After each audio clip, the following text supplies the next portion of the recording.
अच्छा जी, तो I hope ये वर्टिकल और वो एंगुलेशन ठीक हो गई है। अब इस एक्सरे के ऊपर मुझे कोई कुछ बता सकता है इस एक्सरे में मसला क्या है? Anybody wants to unmute themselves और चैट बॉक्स में अगर लिखना चाहें up to you.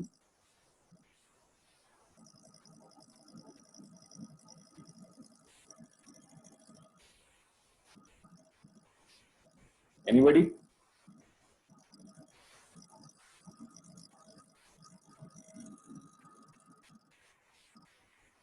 Wide ID कनाल? नहीं, इसमें आईडी कनाल आपकी वाइड नहीं है। आपके ख्याल में आप मुझे बता दें, ये फर्स्ट मोलर की रूट्स जो हैं ये जरा शॉर्ट नहीं लग रही हैं आपको?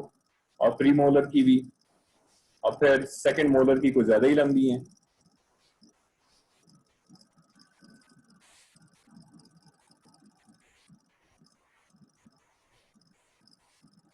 क्वेश्चन ये कि एक्सरे में आपको कुछ मसला नजर आ रहा है या नहीं?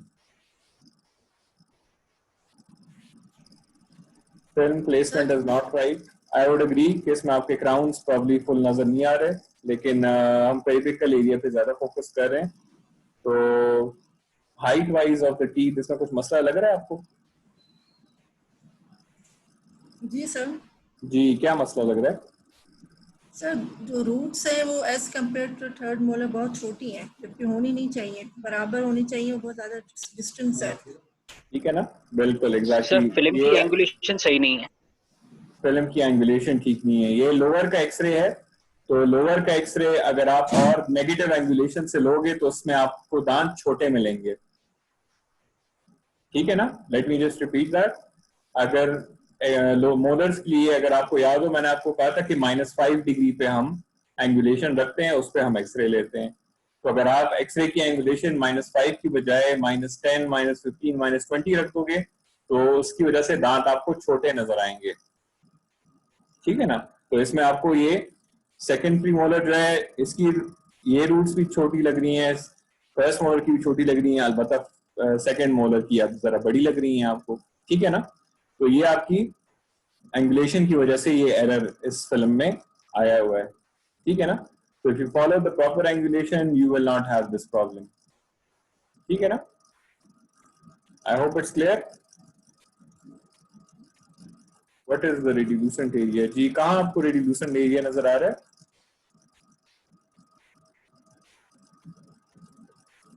नहीं, आईडी कनाल तो है। ये एरिया जो है, जो अभी मैं पॉइंटर से ड्रॉ कर रहा हूँ, वो तो आईडी कनाल है। अभी हम बातें पैथोलॉजीज की नहीं कर रहे, अब हम एक्सरे की प्रोसेसिंग एरर्स, ऑपरेटर की एरर्स, उनके ऊपर बात कर रहे हैं कि आप कैसे जज करोगे कि एक्सरे आपको जो मिला है इसमें कोई एरर है या नहीं एरर। ठीक है, फर्केशन में भी बिल्कुल आई डोंट डाउट कि यहाँ थोड़ी फर्केशन वाइडनिंग हुई है, तो it could be a sign of periodontal disease, क्योंकि आप देख सकते हो कि इसके ऊपर एक मेटल क्राउन लगा हुआ है। तो क्राउन्स के अंडर तो यूजुअली कुछ ना कुछ मसले डेवलप होते हैं over time if it's not properly made. तो बिल्कुल वो है। जी डॉक्टर लैला, क्या चीज रिपीट करूं मैं?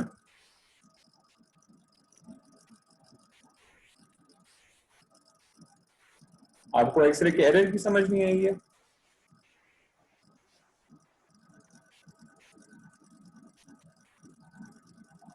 I'm sorry, I'm not getting you. इस सेम एक्सरे के ऊपर क्या रिपीट करूं मैं? ये इसमें जो एरर था वो बताऊं? अच्छा, मैंने आपको कहा था कि लोअर मोलर के लिए हम जो एक्सरे की एंगुलेशन होती है दैट इज -5 डिग्रीज, मतलब ऑक्लूजल प्लेन से थोड़ा नीचे हम एक्सरे लेते हैं। ठीक है जी। If you take an x-ray of the lower molar teeth with a more negative angulation, मतलब -5 से आप चले जाते हो -10, -15, -20 पे आप एंगुलेशन रख के एक्सरे लेते हो, तो उसकी वजह से दांत आपको छोटा नजर आएगा। ठीक है, तो इसमें एक्सरे में मसला ये है कि आप देखो कि फर्स्ट मोलर की रूट्स और सेकंड प्री मोलर की रूट्स हैं वो आपको उससे ज्यादा छोटी नजर आ रही हैं सेकंड मोलर के कंपेयर। तो इसका मतलब है कि इस एरिया में आपकी एक्सरे की एंगुलेशन ठीक नहीं थी, तो इसकी वजह से ये अब आपको छोटे नजर आ रहे हैं दांत। ठीक है, खैर आगे एक और एक्सरे आएगा, उसमें शायद ये अगर ज्यादा प्रोनाउंस होगा तो उसमें खैर फिर डिस्कस कर लेंगे अगेन। ठीक है, लेकिन extra angulation will cause problems and that will result in shortening of the teeth. अच्छा, ये 3 एक्सरेज हैं आपके पास। These are all representing 3 different type of X-rays. ए के बारे में कुछ बता सकते हैं, क्योंकि ए जो है अभी मैंने थोड़ा सा डिस्कस कर दी है। ए में क्या हुआ है, अगर आपको वो कोन कटिंग वाली स्लाइड याद हो। What is the problem in X-ray A?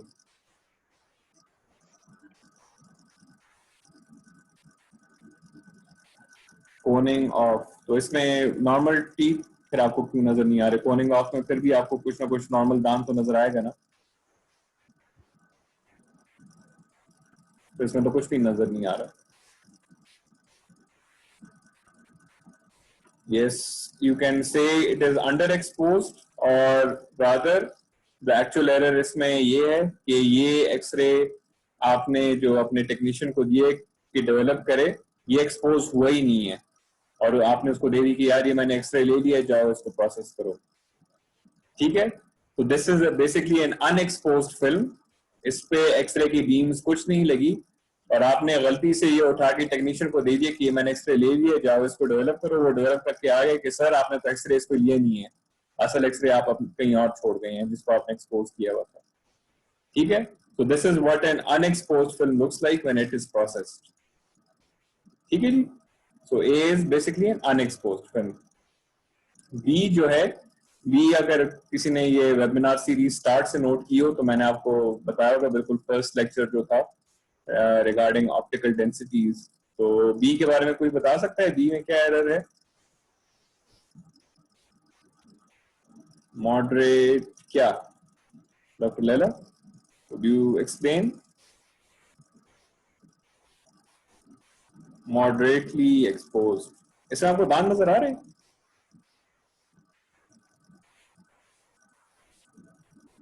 Even अगर एक कॉन्सेप्ट चले मैं आपको क्लियर कर दूं, अगर एक एक्सरे अंडर या मॉडरेटली एक्सपोज हुआ है उसमें फिर भी आपको कुछ ना कुछ दांत तो नजर आएंगे ना। तो ए में भी आपको कुछ नजर नहीं आ रहा, बी में भी कुछ नजर नहीं आ रहा। What do you think is the problem in this?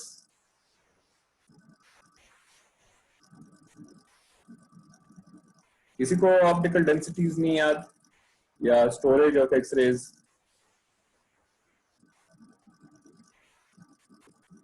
चलें, मैं बता देता हूं आपको।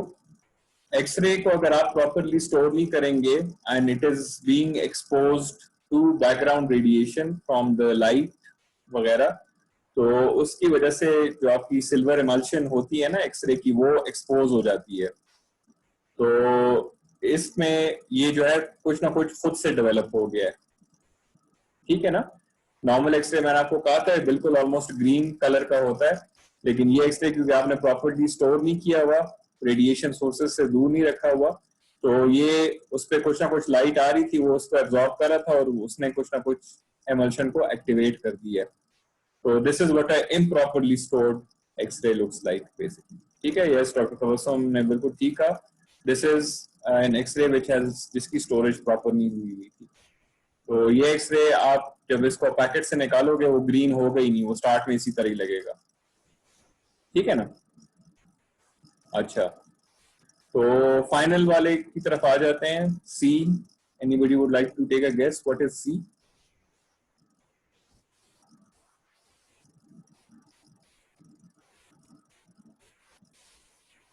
Exactly, C is over exposed, या एक्सरे आपसे फिक्सर सोल्यूशन में जो है डेवलपर सोल्यूशन में जल गया है। ठीक है, डेवलपर सोल्यूशन में जो एक्सरे आपसे जल जाता है वो बिल्कुल ब्लैक होता है। ठीक है, और जो फिक्सर में जल जाता है आपसे तो वो रिलेटिवली व्हाइटिश किस्म का होता है।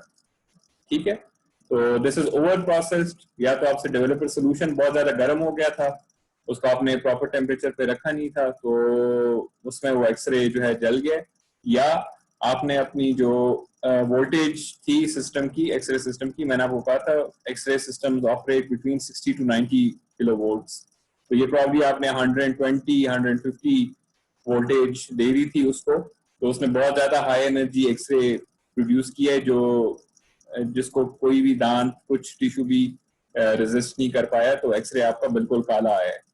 ठीक है, तो these are the two probable errors जो इस एक्सरे के साथ हुए हैं। ठीक है जी, I hope this is clear.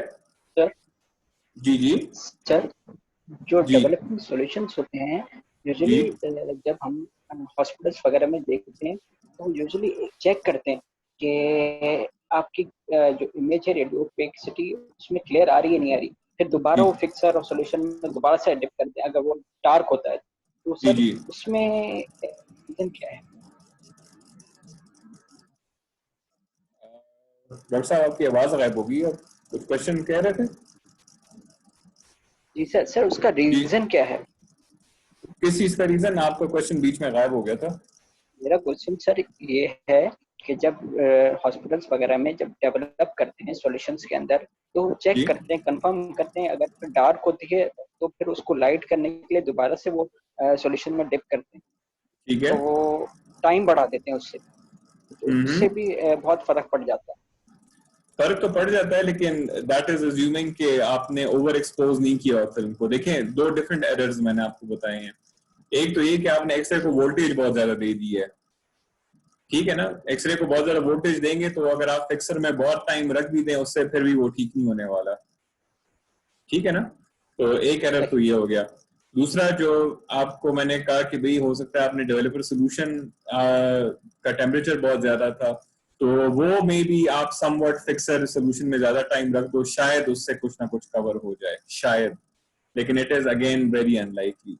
तो ये आप अगेन उसका टेम्परेचर चेक करोगे तो तब आपको पता लगेगा कि भाई अगर इसका टेम्परेचर वो था ज्यादा है तो आप समझ जाओगे कि भाई ये मेरे डेवलपर सोल्यूशन की वजह से जल गया, या ठीक है उसकी वजह से एरर आया। या आप अपने एक्सरे मशीन पे वोल्टेज चेक करोगे कि उसमें वोल्टेज ज्यादा थी तो ये उसकी वजह से वो आया। तो फिक्सर से कुछ ना कुछ लाइट हो जाता है एक्सरे, मैं बिल्कुल आपकी बात मानता हूँ, बट आपने एटलीस्ट पता तो लगाना है ना कि ये क्यों डार्क आया है। डार्कनेस की वजह तो आपको पता होनी चाहिए ना। तो द पॉइंट वाज जस्ट कि आपको वो मैं वो कर दूं, क्लियर कर दूं। खैर, सर अच्छा जी एक जी जी और सर, जैसे सर एक टेक्निक यूज होती थी, मैंने खुद फर्स्ट टाइम देखी थी, जो डेवलपर सॉल्यूशन को वो उसमें पाउच पे इंजेक्ट करके और 20 मिनट्स कहते थे उसको रब करो। सर वो बात, वो टेक्निक नहीं मैंने कहीं पढ़ी ही नहीं, कहीं सुनी, मतलब वो जाए सिर्फ एक जगह हॉस्पिटल में देखी थी, तो जी बिल्कुल। मुझे ये समझ नहीं अगर आई आप, थी कहानी। आई थिंक आपने मेरा फर्स्ट लेक्चर नहीं अटेंड किया था, ये टेक्निक मैंने उसमें डिस्कस की थी। ये फिल्म्स जो होती हैं these are called self developing films. तो उसमें आप पाउच के अंदर जो इसका सोल्यूशन होता है एक उसको, तो होता है दो डबल, दो उसके अंदर होते हैं सर, सॉरी सर मैं काट रहा हूँ, दो उसके अंदर लिक्विड उसका अपना होता है। एक तो वो मुझे आइडिया है कि आप जी उसके जी अंदर उसको थोड़ा सा मिक्स करो, वो एक अपनी मेम्ब्रेन क्रॉस करके दूसरी तरफ जाएगा तो वो डेवलप हो जाएगा उसका जी सर। जी पर 20 मिनट्स रब करने का वो फिलॉसफी समझ नहीं आई थी कि 20 मिनट आप रब करते रहो उस पाउच को, तो दो डिफरेंट सोल्यूशन उसमें इंजेक्ट की थी या एक ही किया था? नहीं सर, सिंगल ही, जैसे नॉर्मली जो हम नॉर्मल यूज करते हैं पाउच को उसका एक्सरे फिल्म का, उसके हम्म अंदर मैंने डेवलपर डाला है और कहा है कि 20 मिनट तक उसको रब करते रहो, जहाँ से इंजेक्ट किया था वहां से होल्ड करो ताकि हम्म। लीक आउट ना हो, फिर 20 मिनट बाद आप जाके अपने डॉक्टर को दिखा देना। इस तरह की बात करते हैं, तो तो वो वो उनका सिर्फ सर डेवलपर आइडिया नहीं नहीं है। होगा, वो सिर्फ डेवलपर नहीं होगा फिर, क्योंकि फिर उसमें फिक्सर खामखा होगा, वो फिर मोनोबाथ होगा, उसको मोनोबाथ कहते हैं फिर। एक वाइड सोल्यूशन जिसमें आपकी दोनों चीजें हो, तो वो हो सकता है, इट कैन बी अ मोनोबाथ पर 20 जो है मिनट्स वो रब करने का क्या तरीका है? Round about. तो वो यही ना कि वो डेवलप हो जाए ना उसमें, क्योंकि आई थिंक अगेन आपने शायद मेरा वो फर्स्ट लेक्चर नहीं अटेंड किया था। जो फुल साइकिल होता है ना आपका एक्सरे डेवलपिंग का, उसको ड्राइंग का और एवरीथिंग, वो राउंड अबाउट 20 मिनट्स का होता है। तो एक एक्सरे होने में ये नहीं हो सकता कि वो 5 मिनट में आप एक्सरे प्रोसेस करके दे दो पेशेंट को। कोई 5-10 मिनट आपने उसको डेवलपर में रखना है, फिर कुछ टाइम आपने उसको वाटर में रखना है, उसके बाद फिर आपने उसको फिक्सर में रखना है। तो पूरा साइकिल जो होता है अराउंड अबाउट 20-25 मिनट्स का होता ही है। This is the time that is required for the x ray to develop. तो ये इसका अपना स्टैंडर्ड टाइम है। ठीक है ना जी? सही। तो ये जी वो सर। है। Most welcome. अच्छा जी, can anybody comment on this x-ray? Do you think this is an acceptable x-ray और नॉट?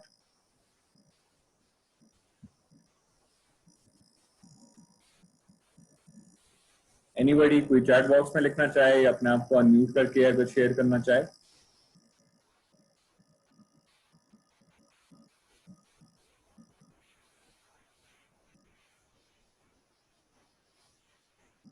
सर एंगुलेशन का फॉल्ट लग रहा है मुझे। किस वर्टिकल एंगुलेशन गलत है या हॉरिजॉन्टल एंगुलेशन गलत है? साइज जो है वो शॉर्ट में लग रहा है। अच्छा, और कुछ?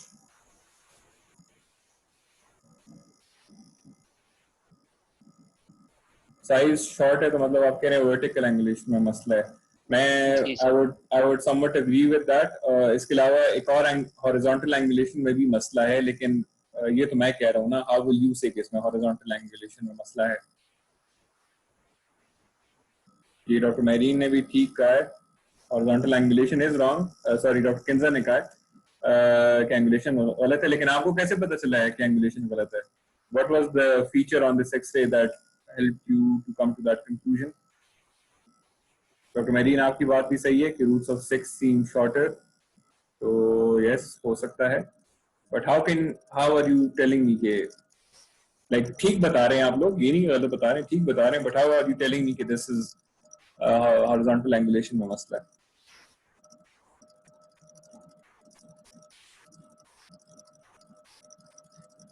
हॉरिजॉन्टल एंगुलेशन में आपकी रूट लेंथ में डिस्क्रिपेंसी नहीं आती, वो वर्टिकल एंगुलेशन में आती है। हॉरिजॉन्टल एंगुलेशन अगर आपकी ठीक ना हो, उससे एक और एरर आता है। Yes, very nice doctor Kinza. Basically यहाँ जो आपको क्राउन्स के प्रॉक्सिमल सरफेसेस ओवरलैप कर रहे हैं ना, ये 4-5 एरिया में, ठीक है, यहाँ केनाइन और प्रीमोलर का भी ओवरलैप है, यहाँ मोलर और फर्स्ट मोलर सेकंड मोलर का भी ओवरलैप है, तो this is a sign of improper horizontal angulation. ठीक है, तो जब ये क्राउन सरफेसेस इंटरप्रॉक्सिमल एरियाज का ओवरलैप हो रहा होगा तो दिस इज अ साइन कि आपकी हॉरिजॉन्टल एंगुलेशन जो है वो ठीक नहीं है। साइनस ट्यूमेटाइजेशन नहीं, that is not the error in here. अभी हम सिर्फ एरर्स की बात कर रहे हैं, we are not talking about findings. ठीक है जी, I hope horizontal angulation is clear to everybody. अच्छा, ये एक इमेज है जो ब्लरी है। आपके पास ब्लरी इमेजेस के हैं 3 कॉजेज होते हैं बेसिकली, ठीक है। तो एक कॉज जो है आपके पास ये होता है कि पेशेंट जो है वो एक्सरे लेते हुए जिस टाइम आप एक्सपोजर दे रहे थे वो हिल जाता है, ठीक है। पेशेंट जब हिल जाता है तो उससे ब्लरीनेस उससे आती है। लेकिन मैंने आपको कहा ना कि 3 टाइप्स ऑफ ब्लरीनेस होती है एक्सरे में, तो आप कैसे पता लगाओगे कि ये कौन सी टाइप ऑफ ब्लरीनेस है? तो पेशेंट के हिलने से जो ब्लरीनेस आती है उससे जो आपकी एक्सरे में दांत है वो आपको डबल या ट्रिपल नजर आएंगे, ठीक है। बात क्लियर हो गई है? पेशेंट हिला है ना तो उसके साथ दांत वगैरह भी हिल गए, तो एक्सपोजर जो है उसने स्टेशनरी दांत को नहीं पकड़ा, उसने एक मूविंग दांत की पिक्चर ली है, ठीक है ना। तो उसकी वजह से आपको दांत 2-2 या 3-3 नजर आएंगे, ठीक है। तो इसमें जो एरर है वो उसमें तो आपको दांत फिर भी सिंगल नजर आ रहे हैं, तो ये तो मतलब पेशेंट के हिलने की वजह से नहीं है, ठीक है। दूसरा एरर जो ब्लरीनेस का आता है दैट इज बिकॉज पेशेंट जो है एकदम से आप तो बाइट ब्लॉक पे पेशेंट को बाइट करवाते हो ना, तब आप एक्सरे लेते हो, तो उसकी वजह से जो एरर आता है उसमें इस तरह होता है कि आपको बाइट ब्लॉक का शैडो दांत के बिल्कुल ऊपर आपके आना चाहिए, ठीक है। तो उस एरर में इस तरह होगा कि बाइट ब्लॉक और दांत के दरमियान आपको थोड़ा डिस्टेंस नजर आएगा, ठीक है। और क्योंकि पेशेंट ने बाइट ब्लॉक को रिलीज किया है तो इसका मतलब है कि आपकी वर्टिकल एंगुलेशन भी एकदम चेंज हो गई है, तो उसकी वजह से आपको दांत शॉर्ट भी नजर आ सकता है और हो सकता है कि रूट एरिया आपको नजर भी ना आए, ठीक है। तो इस केस में आपको रूट एरिया सबको नजर आ रहे हैं, या do you think the root is missing या द रूट इज शॉर्ट? इस तरह का कुछ लग रहा है आपको? चैट बॉक्स में मुझे जल्दी से बता दें।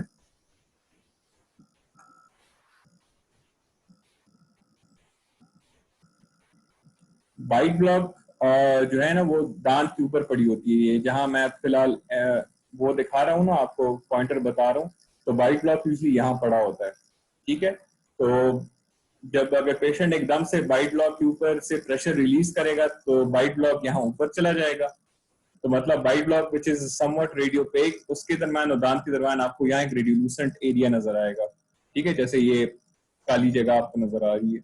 तो इसमें तो आपको ना बाइट ब्लॉक नजर आ रहा है ना कुछ और नजर आ रहा है, तो that does not seem to be the problem over here, क्योंकि इसमें आपको एक तो बाइट ब्लॉक का एरर नजर नहीं आ रहा है, दूसरा इसमें आपको सारे रूट के एपिसेस नजर आ रहे हैं एंड तकरीबन सारे इक्वल लेंथ के ही नजर आ रहे हैं, तो दे आर नॉट शॉर्ट।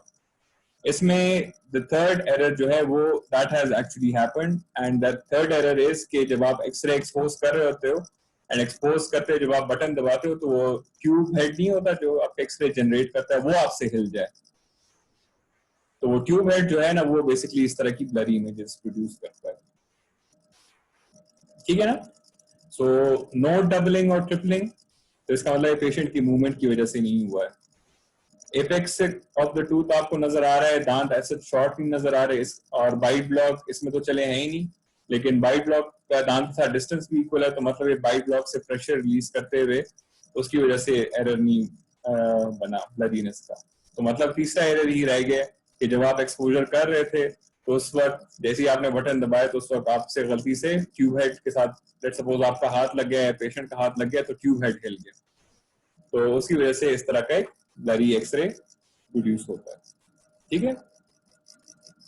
अच्छा जी जी, would anybody like to comment on what is this, इस एक्सरे में क्या एरर है?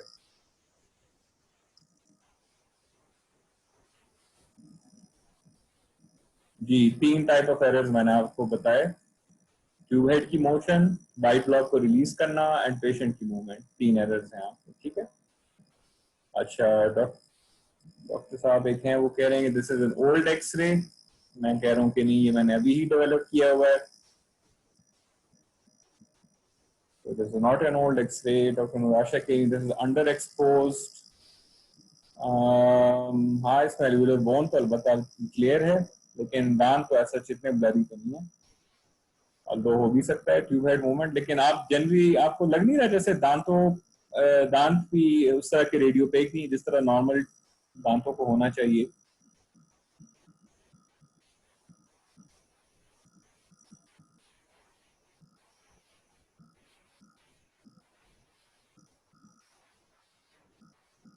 ये बेसिकली एरर जो आया है, this has come because of using an outdated fixer solution, ठीक है। फिक्सर सोल्यूशन का टेम्परेचर ठीक नहीं था या पुराना हो गया था, तो उसने वो वाइट एरियाज को ठीक तरह से फिक्स नहीं किया, तो वो वाइट एरियाज जो है ना आपके रेडियोपेक एरियाज वो बेसिकली आपको बहुत क्लियरली नजर आ रहे थे, this is because of a faulty fixer solution, ठीक है। This is not over exposure doctor Tabassum, doctor ये ओवर एक्सपोजर आपका तब होता है अगर ये एक्सरे बहुत ब्लैक होता, तो ये तो ब्लैक तो नहीं है, ये तो सिर्फ पैची किस्म का एक्सरे लग रहा है ना, तो ये पैची एक्सरे जो होता है ये यूजुअली आपका फिक्सर सोल्यूशन अगर ठीक ना हो ये उसकी वजह से ये एरर आता है आपका, ठीक है। अच्छा जी ahead. अच्छा जी, ये एरर्स आपने काफी देखे होंगे एक्सरेज के ऊपर, इस तरह हेलो टाइप इफेक्ट्स और ये चीजें बनी होती हैं, ये एक चीज बनी हुई है, एक यहाँ एक एक्स्ट्रा चीज बनी हुई है, इस तरह लग रहा है कि किसी ने कोई मार्बल के या किसी चीज का पीस मैंडिबल के पीछे रखा हुआ है, तो ये एरर्स किस चीज की वजह से होते हैं? तो यस, ये डॉक्टर किंजा की बात, ये वेट एक्सरे उसकी वजह से भी होता है, बल्कि इन्होंने चले इन अवे जवाब भी दे दिया है इसका इस वाले स्लाइड का, कि जब आपका एक्सरे वेट होता है एक टर्म यूज होता है वेट व्यूइंग, ठीक है, wet viewing, WET, wet viewing.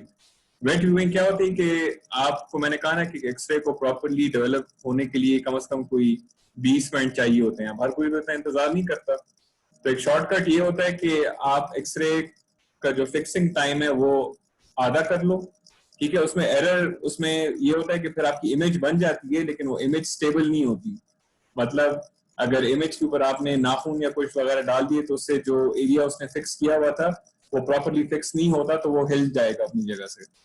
तो ये अक्सर वेट व्यूइंग में होता है कि जब आप एक्सरे को अपनी फिल्म पैकेट में डाल दो, उस पर अभी भी अपना वो फिक्सर सोल्यूशन या पानी पड़ा हुआ था और ये प्रॉपरली फिक्स नहीं हुआ था, तो इस टाइप का वाइटिश आर्टिफैक्ट जो है वो बन जाता है एक्सरे के ऊपर, तो दिस इज ड्यू टू आपकी फिक्सर डाइल्यूशन की वजह से या वेट व्यूइंग की वजह से, कि आपने फिक्सर को वहां अपना काम करने नहीं दिया, उसने प्रॉपर्ली फिक्स नहीं किया था इमेज को, और उसके ऊपर अब पानी लग गया है, कुछ और लग गया, तो उसने वहां आर्टिफैक्ट बना दिया।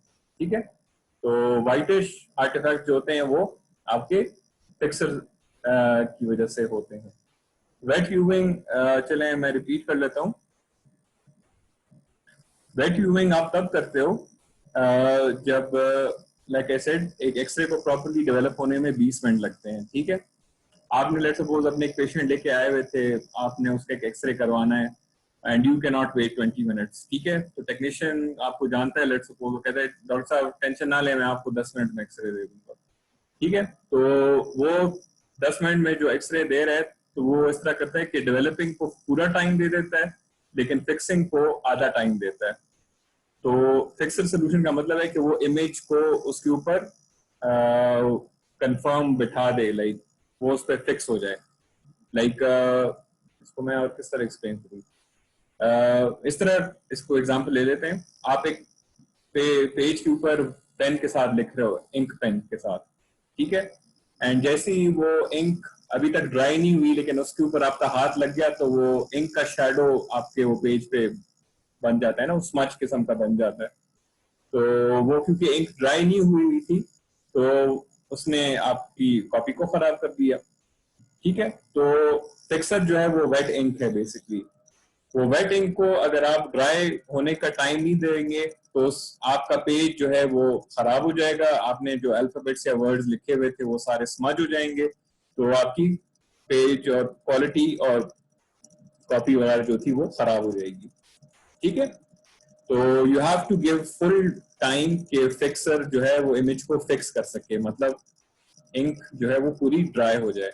इंक जब पूरी ड्राई नहीं होगी और आप एक्सरे को ऑब्जर्व करोगे, तो इसको हम वेट व्यूइंग कहते हैं।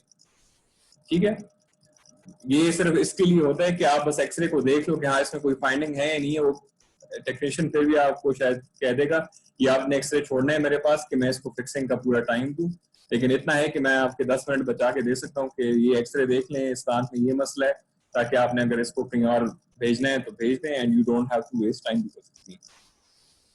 ठीक है जी, तो आई होप वेट व्यूइंग जो है अभी क्लियर हो गई है। अच्छा, ये ऊपर वाले जो है इस पे जो एरर आया हुआ है, ये जो हेलो किस्म का बना हुआ है, ये अब आपके डेवलपर सोल्यूशन की वजह से बना हुआ है। ठीक है, अगेन वही बात कि अगर आप डेवलपिंग के लिए फुल टाइम नहीं दोगे ऑन अ स्पेसिफिक एरिया, बाकी एक्सरे अगर आप देख लो वो बहुत अच्छा प्यारा सा डेवलप हुआ है, लेकिन इस एक एरिया पे आपने डेवलपर ने पूरा टाइम अपना नहीं लगाया। यूजुअली ये वही एरिया होता है जहां से हमने एक्सरे को पकड़ा होता है उसमें प्रोसेसिंग मशीन में। तो इस एरिया को डेवलपिंग के लिए उतना टाइम नहीं मिला, तो इसके ऊपर अगर पानी या कुछ और आके लग गया तो इस तरह के वो ड्रॉप्स बना देगा एंड इस तरह का आर्टिफैक्ट प्रोड्यूस करेगा। ठीक है, तो easy way to remember this is कि अगर कोई डार्क डिफेक्ट आया हुआ है तो D is for dark and D is for developer. ठीक है, तो dark artifact developer, white artifact is from a fixer. ठीक है जी, ये एरर्स आपको सिर्फ मैनुअल रेडियोग्राफिक फिल्म से मिलेंगे, ये डिजिटल एक्सरेज में ये एरर्स नहीं होते। अच्छा जी, अभी तो आपको शॉर्टनिंग और उसका आइडिया हो गया होगा, तो इस एक्सरे में मुझे कोई बता दे ये रूट्स आपको नॉर्मल लग रहे हैं या एबनॉर्मल लग रहे हैं?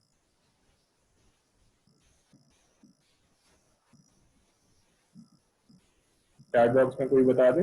These are short. ठीक है, तो these are short roots and these are caused by, ऊपर वाला एक्सरे जो है उसमें आपने एक्स्ट्रा वर्टिकल एंगुलेशन दी हुई है, और जो लोअर वाला एक्सरे है इसमें भी रूट शॉर्ट है, तो इसमें आपने एक्स्ट्रा नेगेटिव एंगुलेशन दी हुई है। ठीक है, तो इसकी वजह से दांत आपको छोटे नजर आ रहे हैं। ठीक है, चलिए moving on.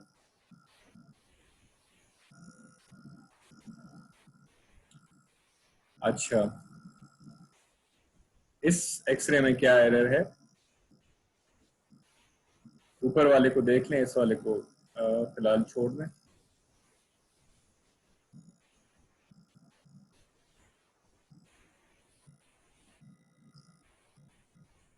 Sinus is in a lower position। अच्छा, ये दांत आपको नहीं लग रहा कि हवा की तरफ जा रहे हैं? यस, फिल्म की एंगुलेशन आपकी ठीक नहीं है, इमेज ठीक है, आपने बेसिकली जो है देखें दांत तो हवा की तरफ ही जा रहे होते हैं ना, ये तो इस तरह लग रहा है जैसे इसका कोई वो स्पीक कोई बहुत ही अजीब गरीब किस्म का है, तो ये फिल्म की एंगुलेशन ठीक नहीं थी, basically that is the problem in this x ray. ठीक है, ये चाहिए कि आपकी ये मोलर्स जो है ये सारे एक लाइन में दिखाई दें, लेकिन ये अपनी जगह पे पड़ा हुई है, उससे ऊपर लग रहा है, ये उससे भी ज्यादा ऊपर लग रहा है, तो that is the error in this one. ठीक है, अच्छा जी, जी anybody can tell me what the error is in this one?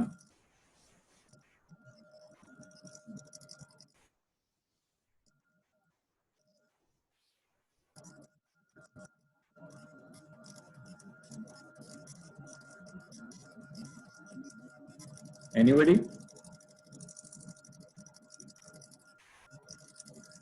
ये चलें, इसमें एक हिंट मैं आपको दे देता हूँ, ये जो आपको नजर आ रहा है ना ये शैडो, ये बाइट ब्लॉक का है।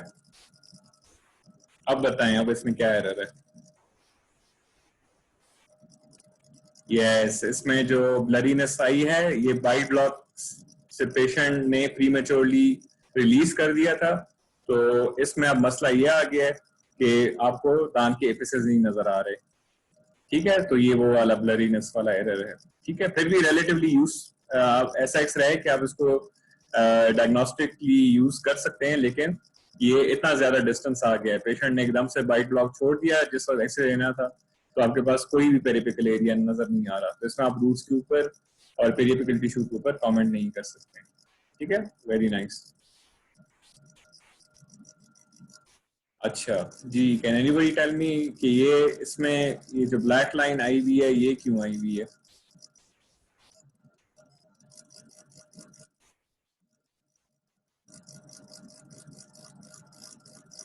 नहीं, फ्रैक्चर नहीं, एरर है। We are not talking about pathologies anymore, we are talking about errors.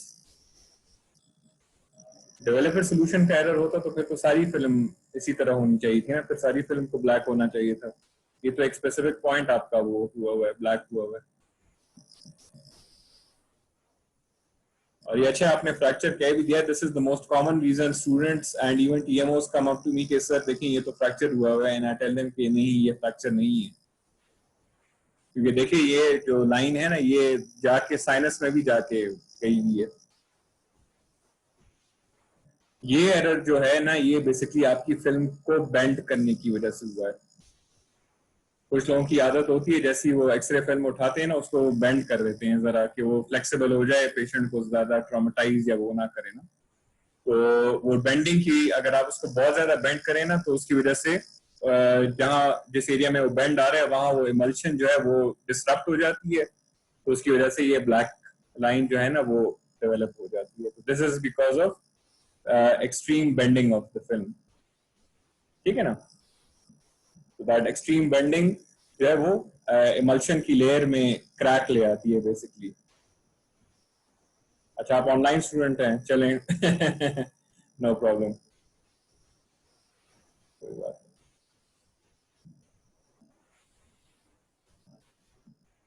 अच्छा जी, इसमें जो ये आपको शैडो नजर आ रहा है, what do you think this is? ये रेडियोपेक सी लाइन है,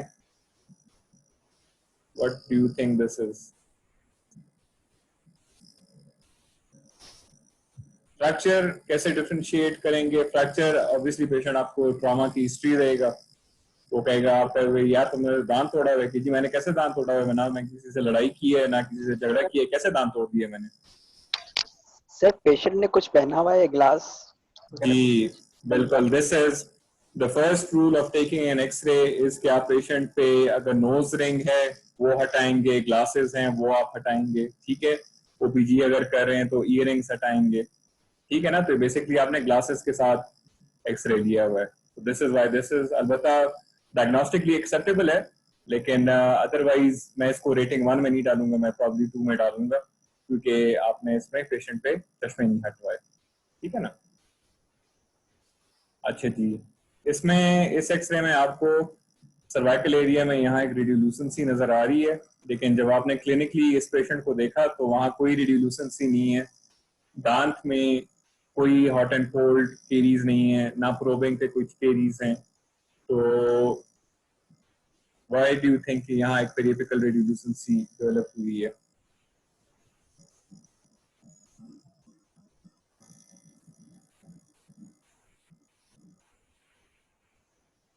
फ्रैक्चर से कैसे डिफरेंशिएट करेंगे? फ्रैक्चर से वही देखें, आपके पास हिस्ट्री होगी, आप दांत को हिलाने की कोशिश करेंगे, दांत हिलेगा नहीं, वहां एरिया को आप पैल्पेट करोगे तो पैल्पेशन पे कोई पेशेंट को कुछ पेन नहीं होगा, ठीक है। And the fracture line will go all across the x ray, वो सिर्फ दांत के अंदर नहीं होगी, मैंने जैसे आपको कहा वो साइनस में भी एक्सटेंड हुई होगी, तो ये होगा, ठीक है। वेरी गुड डॉक्टर किंजा, आपने चले डायग्नोज भी कर दिया है, तो आप अगर जल्दी से एक्सप्लेन भी करके बता दें वर्बली। मैं आपको अनम्यूट कर रहा हूँ जी। What is cervical burnout? तो इस तरह होता है कि कुछ एरियाज होते हैं टूथ के जो बहुत ढीले होते हैं और वहाँ पे वो आपको रेडियोल्यूसेंट नजर आते हैं जब एक्सरेज जो है वहाँ से पास करती हैं, मतलब वो ज़्यादा एनर्जी एब्जॉर्ब कर लेते हैं और रेडियोल्यूसेंट हो जाते हैं, ऐसे केरीज की तरह नजर आते हैं, जैसे जो इंटरप्रॉक्सिमल एरियाज होते हैं।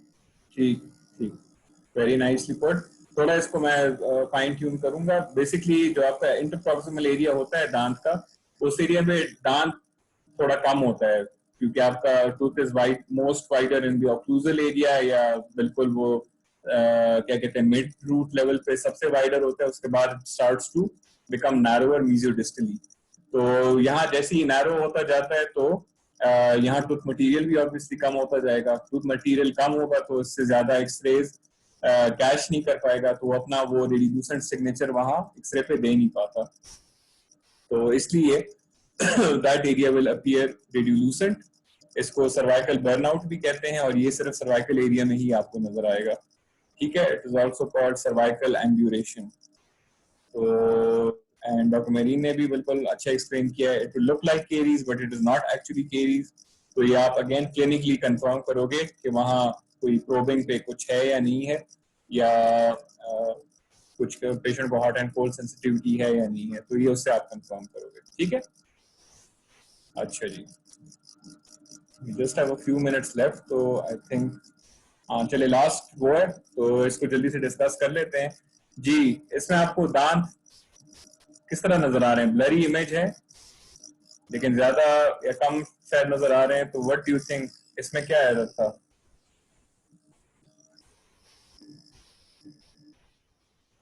एक्सेलेंट डॉक्टर तबस्सुम, इसमें ब्लरिंग जो है बेसिकली पेशेंट की वजह से हुई है, ठीक है।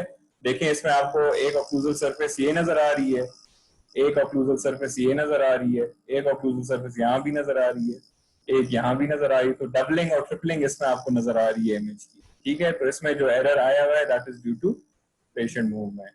तो well done, fantastic.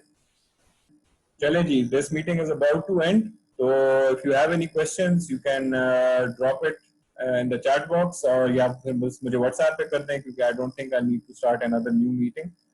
Thank you very much for your participation. आप लोगों की पार्टिसिपेशन के बगैर हम ये कुछ कर नहीं सकते हैं, एंड हमारे लिए भी तब मजा आता है जब आप लोग भी पार्टिसिपेट करें और आप लोग भी सीखते हैं हमारे साथ। So these were all the free lectures of the oral radiology course. इसके बाद अगर कोई मैं लेक्चर करूंगा तो उसकी कुछ रजिस्ट्रेशन फी होगी, and they will depend on you कि आप लोग किन टॉपिक्स पे करना चाहते हैं। If you want bite wings तो सीटी वाला लेक्चर के बाद मैं शायद बाइट विंग्स पे कर लूँ, या इफ यू वांट अफ्यूजल तो मैं अफ्यूजल का फिर प्रिपेयर कर दूंगा आफ्टर अ वीक और टू। तो आप लोगों पे डिपेंड करता है whatever you guys want. So बस मुझे अपना फीडबैक देते रहिएगा। I always appreciate criticism, especially if it is constructive criticism. क्योंकि कोई भी टीचर परफेक्ट नहीं होता, तो प्लीज डोंट बी शाय और फील बैड कि शायद सर खफा हो जाएंगे या बुरा मना लेंगे, ऐसी कोई बात नहीं है। Please feel free in giving me any criticism. Yes, this was the last free webinar. इसके बाद जो होंगे, लाइक आई सेड बिफोर, आप लोगों के रिस्पॉन्स के बेस पे मैं इसको further continue करूंगा, but I'll have to probably convert it into a paid course. तो नहीं, वो हर एक वेबिनार के लिए सेपरेट होगी। मैं आप लोगों पे भी बर्डन नहीं डालना चाहता पेमेंट का। If you want a cruiser but don't want Bitewing, so you don't register for the Bitewing, you just register for the cruiser ones. ठीक है, I'll put more details in the group. I think this meeting is about to. ठीक है, so talk to you in detail over there. Thank you again so much.